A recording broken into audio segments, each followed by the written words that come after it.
نحمده ونصلي على رسوله الكريم اما بعد۔ معزز و مکرم حضرات ناظرین اکرام اور عزیز دوستو، آج ہم بات کرنے والے ہیں ایسے 3 بچوں کے متعلق جنہوں نے بچپنے میں ماں کا دودھ پیتے ہوئے ایک عام انسان کی طرح گفتگو فرمائی ہے۔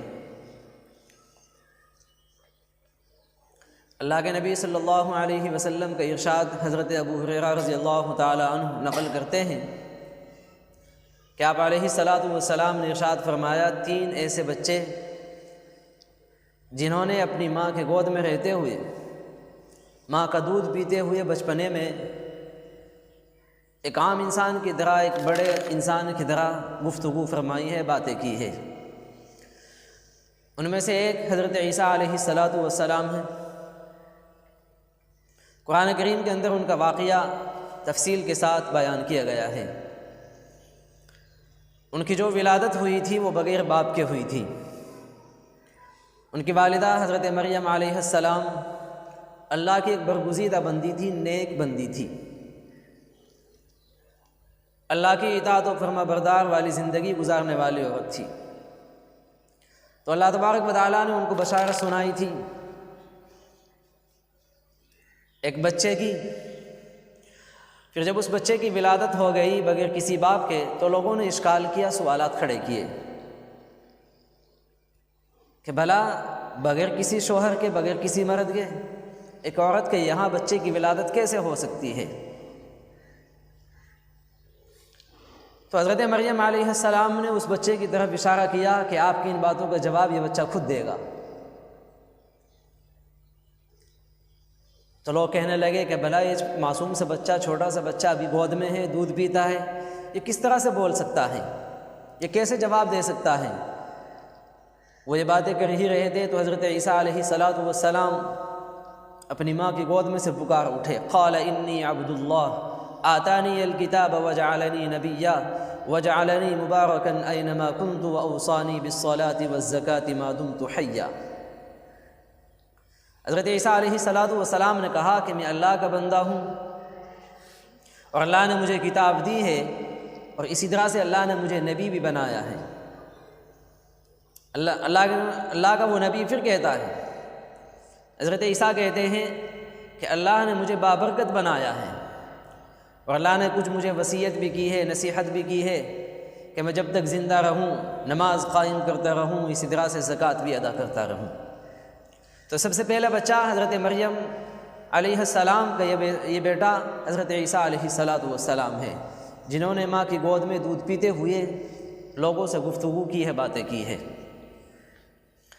دوسرا نمبر پر بنی اسرائیل کی ایک عورت کا ایک دودھ پیتا ہوا بچہ ہے۔ واقعہ یہ ہے، بخاری و مسلم کے اندر مفصل اس واقعے کو بیان کیا گیا ہے۔ وہ واقعہ اس طور پر ہے کہ ایک عورت اپنے بچے کو دودھ پلا رہی تھی کہ سامنے سے ایک شہ سوار گزرا۔ جب اس عورت نے اپنے دودھ پیتے ہوئے بچے کو اپنے گود میں لٹا رکھا تھا، دودھ پلا رہی تھی، تو اس نوجوان کو دیکھ کر، اس شہ سوار کو دیکھ کر کے اس عورت نے دعا مانگی کہ اللہ میرے بچے کو اس کی طرح سے بنانا۔ اور وہ معصوم سا بچہ اپنی ماں کا دودھ پی رہا تھا۔ اس نے دودھ سے منہ ہٹایا، اس نوجوان کی طرف دیکھا، اس شہ سوار کی طرف دیکھا، تو دیکھ کر کے کہنے لگا، اے اللہ مجھے اس کی طرح نہ بنائیو۔ اور یہ کہہ کر کے پھر اپنی ماں کا دودھ پینا شروع کر دیا۔ پھر اس کے بعد اس عورت نے دیکھا کہ ایک جماعت ایک عورت کو مارتے پیٹتے ہوئے، گھسیٹتے ہوئے لا رہی ہے۔ جب اس عورت نے دیکھا کہ لوگ اس کو مارتے پیٹتے ہوئے لا رہے ہیں اور اس کو یہ بات کہہ رہے ہیں کہ تو چور ہے، تو نے زنا کیا ہے، اور وہ عورت ان کے جواب میں صرف حسبی اللہ و نعم الوکیل، کہ میرے لیے اللہ ہی کافی ہے اور وہی بہترین کارساز ہے، یہ جملہ کہہ رہی تھی۔ تو اس عورت نے کہا کہ اے اللہ میرے بچے کو اس کی طرح نہ بنائیو۔ اس بچے نے پھر اپنی ماں کے دودھ کو چھوڑا اور اس عورت کی طرف کو دیکھا، دیکھنے کے بعد کہا کہ اے اللہ مجھے اس کے جیسا بنا دیجئے۔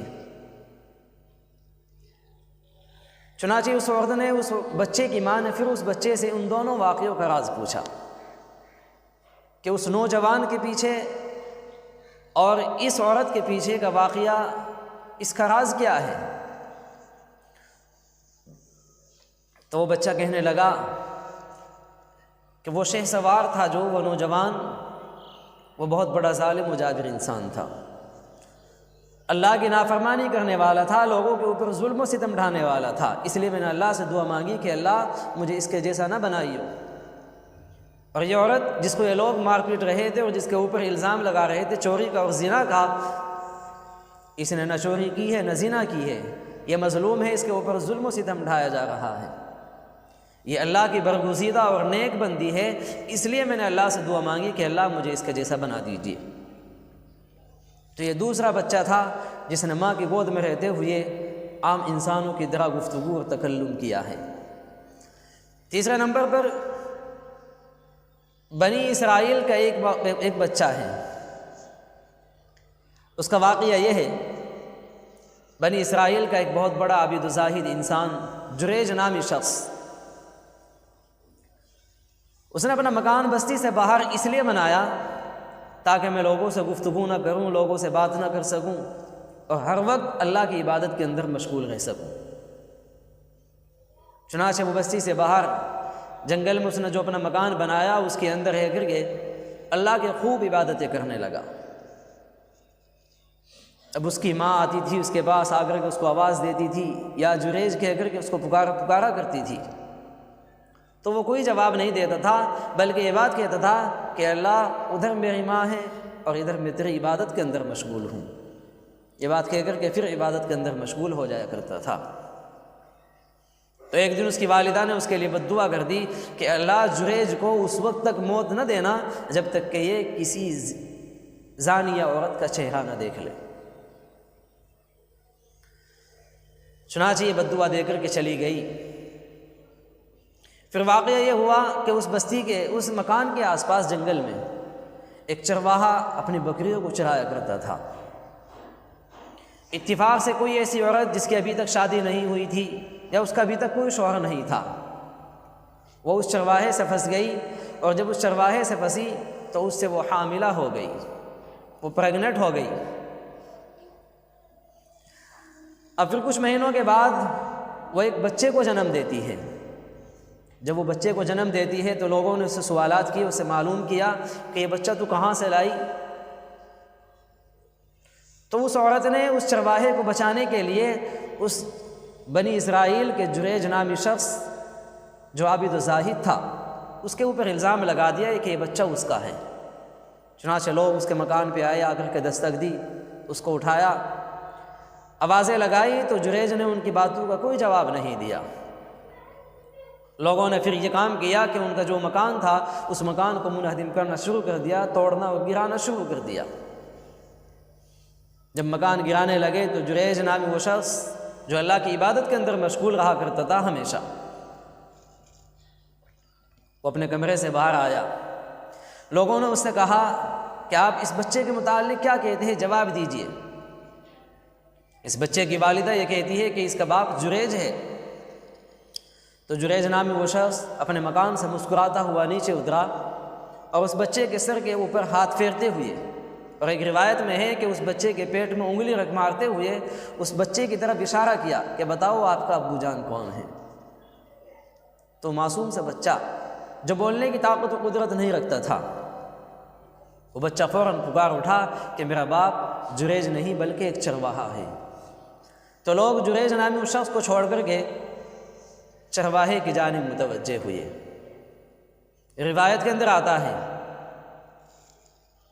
کہ یہ تیسرا بچہ ہے جس نے بچپنے کے اندر ماں کا دودھ پیتے ہوئے شیر خارگی کی زندگی کے اندر لوگوں سے گفتگو کی ہے، باتیں کی ہے۔ اب اس روایت کے آگے اللہ کے نبی علیہ الصلوۃ والسلام کا ارشاد یہ بھی ہے کہ اس کی والدہ نے جریج کو یہ بد دعا دی تھی کہ جب تک اللہ اس کو موت نہ دینا جب تک کہ یہ ایک زانیہ کا چہرہ نہ دیکھ لے۔ اللہ کے نبی آگے یہ بیان فرماتے ہیں کہ اگر اس کی والدہ جریج کی والدہ یہ کہہ دیتی کہ اللہ جریج کو اس وقت تک موت نہ دینا جب تک کہ زنا کے اندر مبتلا نہ ہو جائے، تو یقیناً وہ زنا کے اندر بھی مبتلا ہو جاتا۔ کیوں؟ اس لیے کہ ماں کی بد دعا تھی۔ ماں کی بد دعا بڑی خطرناک چیز ہے۔ ان چیزوں سے بچنا چاہیے، ماں کی خدمت کرنی چاہیے، اس کی اطاعت و فرما برداری کرنی چاہیے۔ دعا کہ اللہ تبارک و تعالی ہم سبھی کو ان تمام باتوں پر عمل کرنے کی توفیق عطا فرمائے۔